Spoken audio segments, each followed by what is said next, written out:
Hello and welcome everyone, welcome back to another episode in Hutan Pantai. So this one's gonna be a bit different because for some unforeseen technical difficulties my microphone did not record.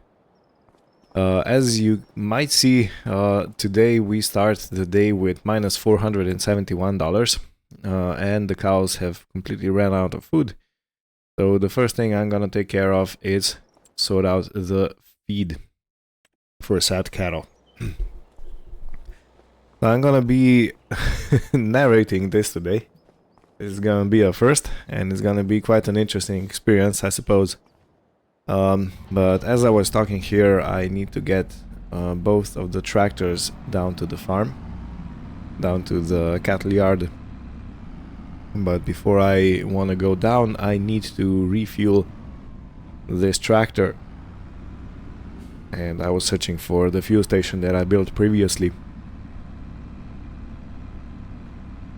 And while this is going, I can't really remember what I was chatting about.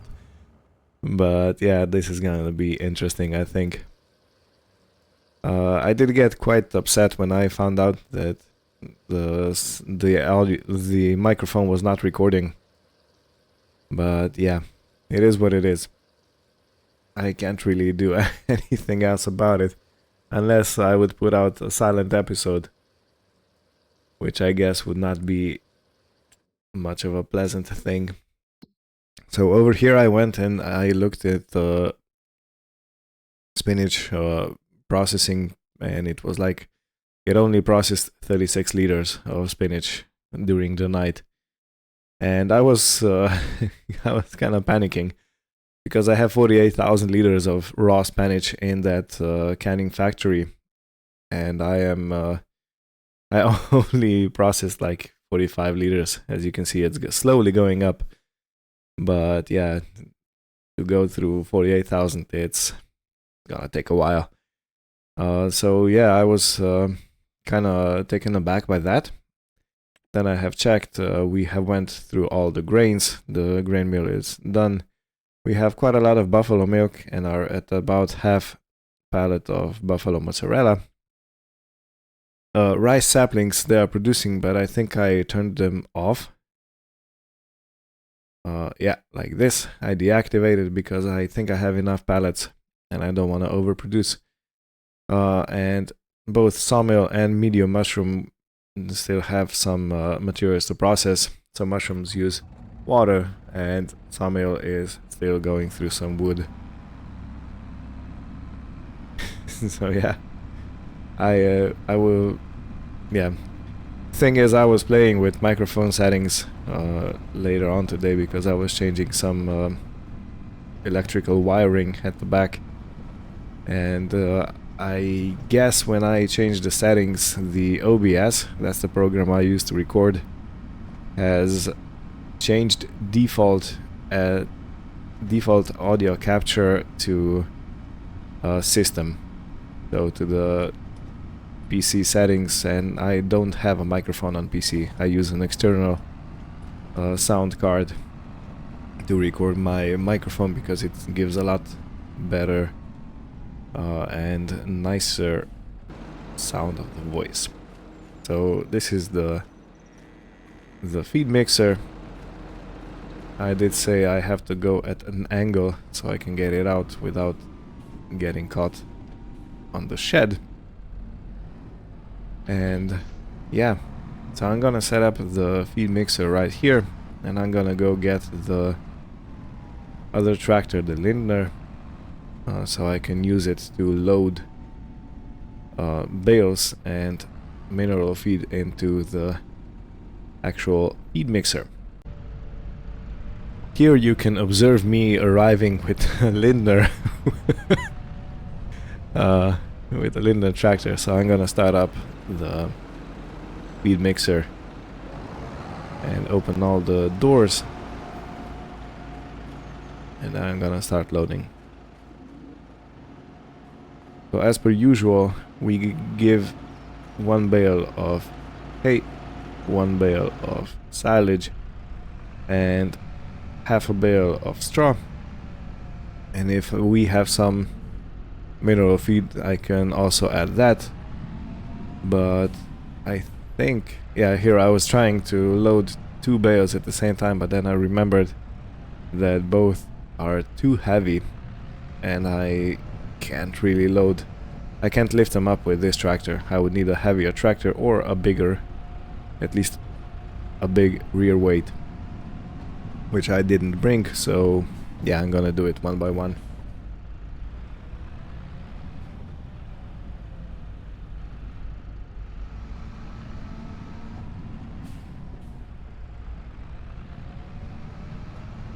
And then I tried to open the gates or to go get a straw bale from this side, but then I remembered that bales of straw are actually loaded at the back, so I need to go through the side door of the barn. This is where I pick up that bale.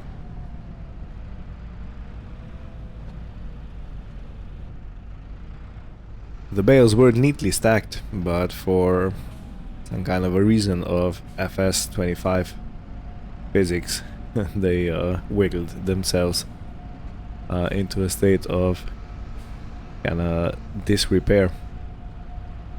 And this is where I was kinda happy, because I put in almost exactly half a bale of straw. I was 6 liters off. So yeah, that was an achievement on itself. And this is the mineral feed that you can add into your mix to heighten the realism and to make feed a bit more expensive. You don't need to put much of mineral feed, but whatever you do, it kind of helps with the role-playing purpose. Okay, so this was the feed mixed. Now I reversed that and started dumping into the feeding trough for our cows.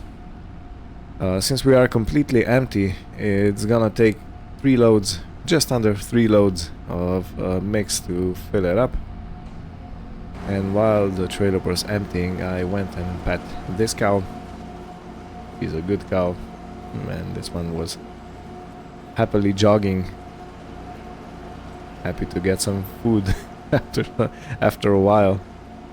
And yeah, I was shining this bright torchlight directly into the eyes of that calf, which probably just came out of its mother and is getting yeah, harassed by my torch.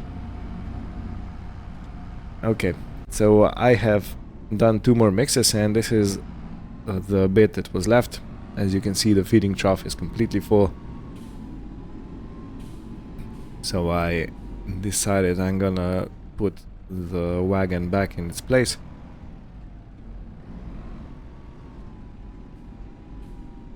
It's quite an easy job to reverse this in.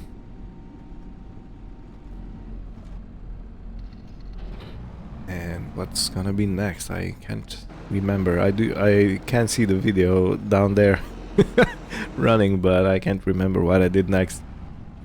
Because, yeah, okay. I tried to close the door and I had my super strength enabled. And it combines the trigger, you know, if you click something, it grabs and closes the door at the same time. So I had some issues here. So I decided I'm gonna fix it. Yeah, like this.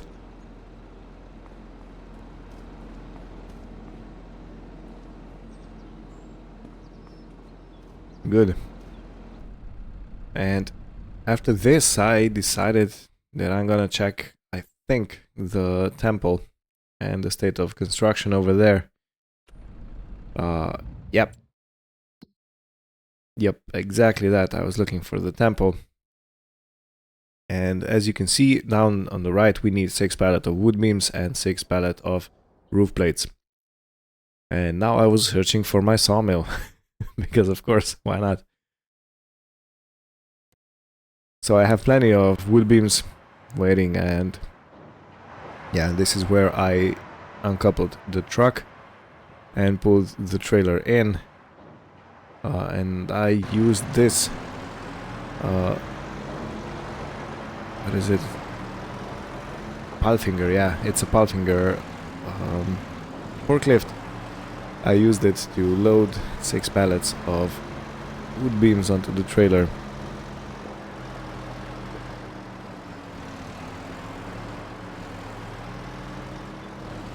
Yeah, I don't know, it's kind of silly, isn't it, me narrating this, because when I do it, I, well, sometimes narrate what I'm doing.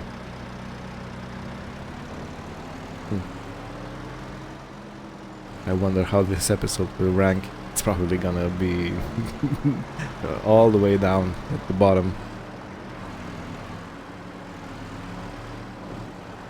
And this load, for some reason, it kind of bugged and got stuck on the pallet forks when I wanted to take it down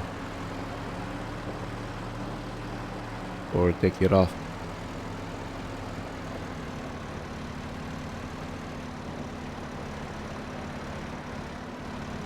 Yeah, now you'll be able to see the mess. It didn't want to go off of the forklift. It got glued.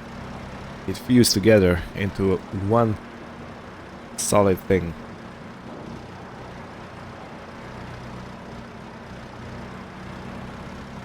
Yeah, you can see I was starting to try to wiggle it out, but it wouldn't have any of it.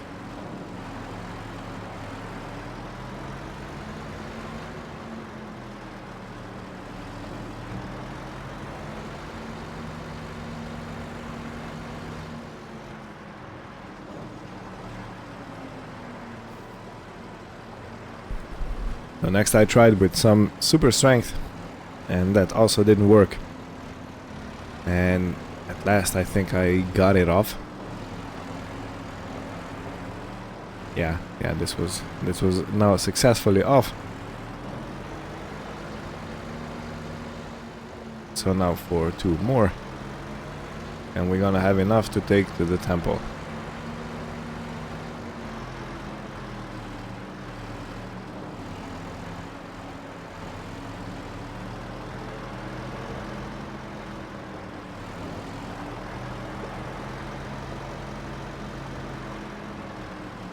And this one went off quite easily, like it should, like all of those should. But you know, physics. Sometimes they make some strange happenings in these games.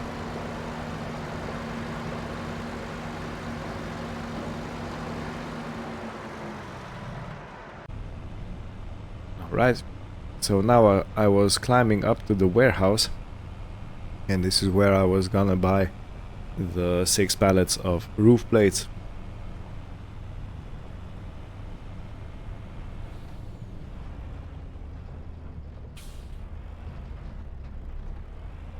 And at first I opened the wrong curtain side,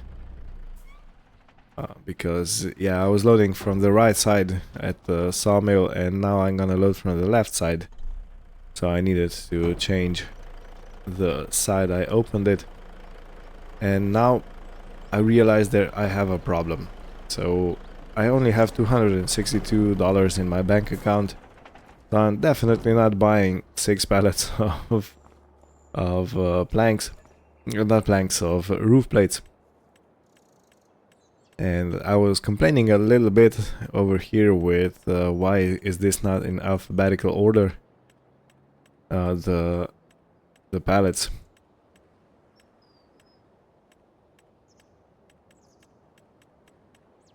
And here I found them. So one pallet costs 6,000 and 6 of them cost almost 41,000. So I decided I'm gonna cheat a little bit, because in real life you can usually take from the wholesale department. If you are a regular customer, you can usually take some materials in advance and pay afterwards. So yeah, I'm kind of exploiting that thing, and I have cheated in 41,000 just to be able to purchase all these roof plates. and I have explained that I'm gonna return those 41,000 when I sell these roof plates. I ain't gonna sell them at a loss. That is for sure, because the temple does not pay the same amount as you pay to the warehouse for the materials. So I kinda understand this, because otherwise you could just buy everything and sell it and make loads of money, which I guess would not be supportive of the gameplay. You know, if I could just buy and resell, that's more of a merchant kind of job instead of a production kind of thing. And I think Giants went for production here in this game, so that you produce much of the things you need, or at least when you buy them you make a loss, so it's not encouraged to actually buy the finished product, which I get. You know, it's a good mechanic, I think. But the thing is that if you would go and buy these things for yourself, you usually pay the whole 100% price. Maybe you get a little bit of a discount, but in reality, when you are, for example, a reseller of certain products, you get a big discount. I don't know, let's say 40-50% discount, and you sell the product for the same price as the, for example, warehouse here would be selling it. This is how my experience in reselling is. And of course, you get, as a reseller, you get basically a wholesale price, which again is usually quite a lot cheaper than the regular price.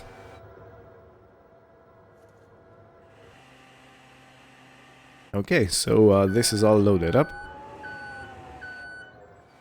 and I think I'm gonna skip the trip, and I will see you at the at the temple.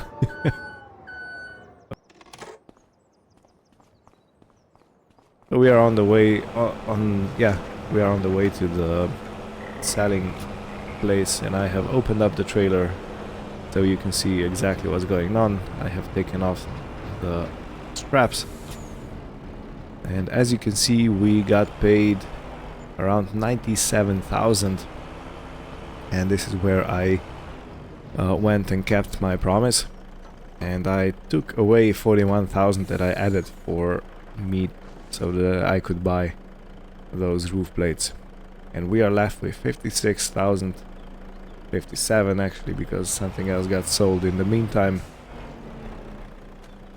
And now I went to see if everything is in order. It is.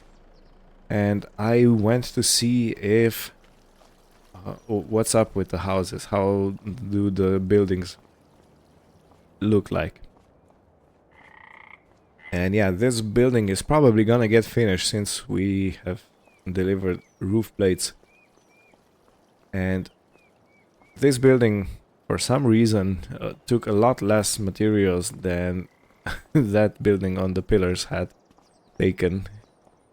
I'm not sure why or how, but okay, let's let's just go with it. Yeah, so this is it. I took my truck back to the sawmill, and then I come back where on the spinach field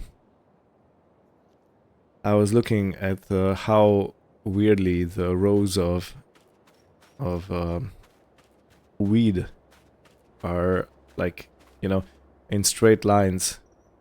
So I was wondering if this is actually the lines where the wheels went over. And I wasn't exactly sure, but kind of looks like it. Now that I think back to it, I think it might be the rows when I driven with my tractor when I was spraying, you know, because when you drive over weeds, you crush them, and if you spray afterward, I don't know, maybe that's the issue that happened here. So I went to check on the rice paddies. They don't need any water, so they are good. And I have made a comment on how beautiful and lush the rice looks. And after this, I jumped into my Massey Ferguson, the harvester. And I explained that I'm gonna need to provide 3 things for harvest to happen. So I'm gonna need a harvester, I'm gonna need a header, and I'm gonna need some way to take away the grain. So we are harvesting canola today. So I went and got all these 3 things together. Here's the header trailer, all ready to couple to the harvester. This harvester usually gets me all confused because it has a cab more on the left side, and the cab is not in the center of the combine. So yeah, that's a thing to keep in mind, and it usually gets me kind of confused because usually the combines have the cab in the middle. It's kind of easier to drive them, but yeah, anyway, I manage. So this is the canola crop, and I have decided that I'm gonna set the worker.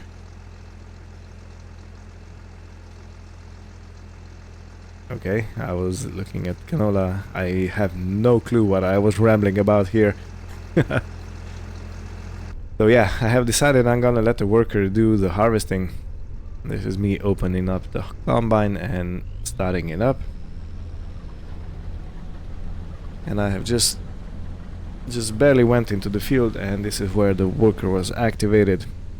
Now I did say that sometimes, I don't know how the worker actually works in FS25, but sometimes you set the worker on the field to harvest it, and it goes in such a way that the auger wagon is on the inside of the field, so it's over the unharvested crop, which makes it very hard or impossible to unload unless you want to destroy your crop, which of course you don't want to destroy.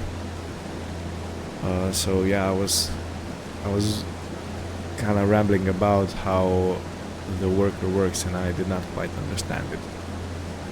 In any case,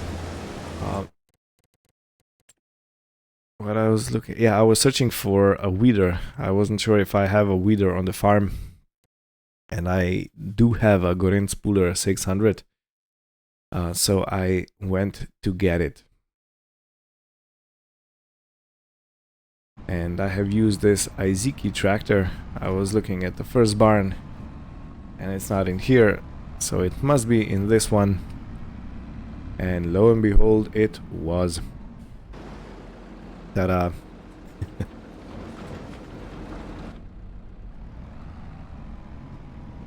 So I went to couple it up, and a funny thing happened, which I have no explanation for, but maybe you do. So if you know why this happens, please let me know, but the weeder does not weed.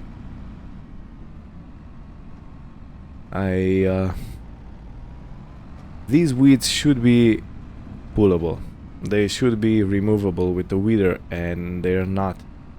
And I don't know why. So I was kinda questioning myself about it, because the weeds are in the first stage of growth. They should be removable with the weeder.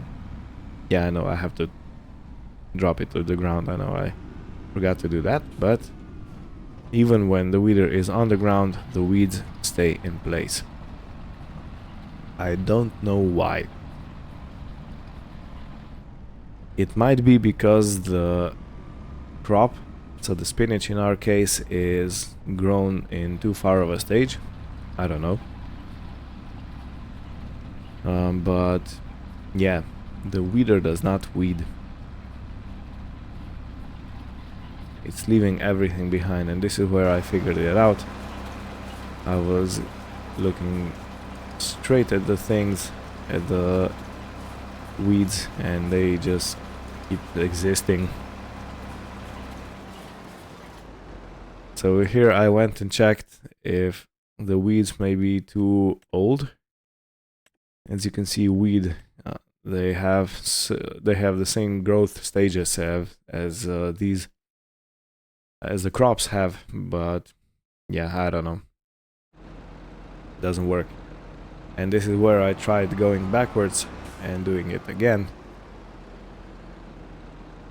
And the funny thing was that I was, just before I started weeding, I said that a few episodes ago I kind of joked about my weeds being toxic because I sprayed them, or my spinach being toxic because I sprayed it with herbicide and pesticide, and how this harvest is gonna be much more bountiful because I'm gonna do it the natural way without any chemicals. And I guess not. I guess I'm gonna use more chemicals, so the spinach is gonna stay toxic. Stay toxic. This is a saying some people use, but yeah, this is it. So I reluctantly returned the weeder back in its place. I don't know, it might just be that this weeder is bugged. I don't know. Might be. I have not tested any other weeder, so I might do that for the next episode. Yeah, this is where I was going, looking at the growth stage of the spinach. And in the end, I kind of gave up on the weeds, and I returned back to the harvest. So as you see, we are about 86% full. So I'm gonna go and get the lizard dragon, our little truck,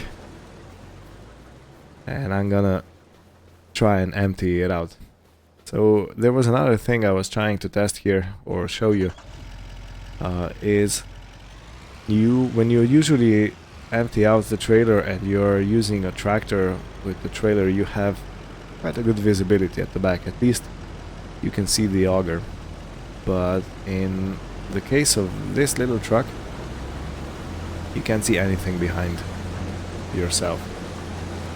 So, okay, I could set the header for a guide, for example, but it's very difficult to judge because right now it's emptying out perfectly, as you can see, but now when there's a turn in the field, it's very hard to follow it. So I was changing some speed, and I thought I was aligned in a good manner, and when I went out I saw that I was basically right at the edge, and right now I was all the way off. So yeah, it's very, very hard to do this in a good way, realistically. So yeah, it is what it is. Okay, and this was the first load. I went and unloaded it into the grain hopper. This is not hopper, into the grain bins, excuse me. So yeah, we have around 6,000 and something liters. And in a short while I'm gonna come back and unload the second load. So we're gonna have combined 12,000 liters of canola. And I did make some calculations, and I can't really remember them at the moment. I'm gonna try to repeat them live. Do it live! So yeah.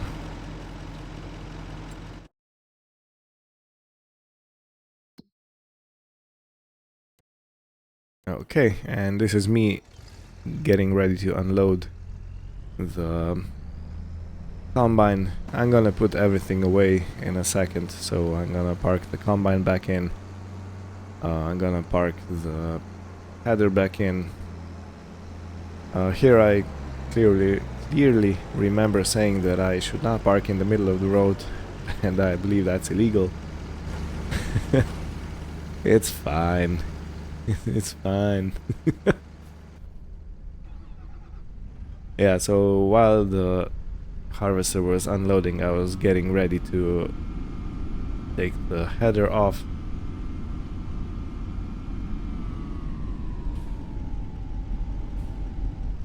And yeah, I do remember saying here that it was quite interesting how in FS 19, I think, at least 17 for sure, but 19 I still think didn't have this.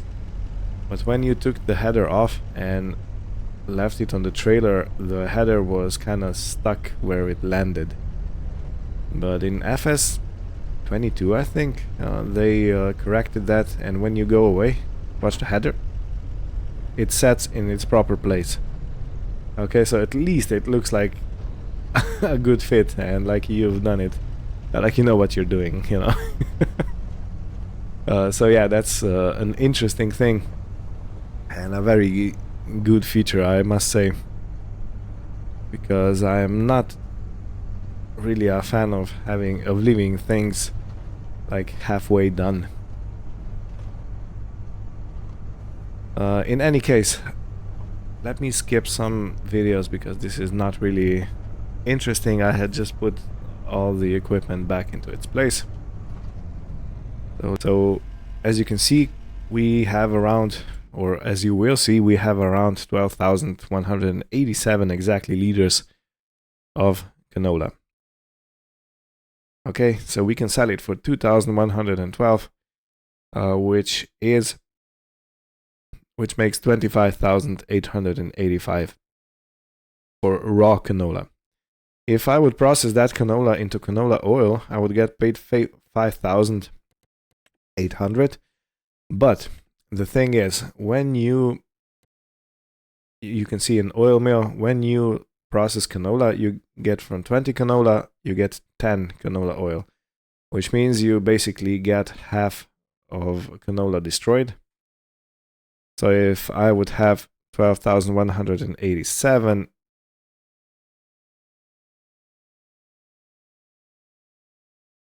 divided by 2, it's 6,093 times the best price is 5,847. We would get paid 35,600. So basically, if I would go and process this canola, I would get paid 10,000 more. And I don't know if it's worth it. It might be on the long run, but I don't think I'm gonna bother with this. So yeah. And this was the episode basically complete. So I hope you had fun, even though this one was kind of strange. And yeah,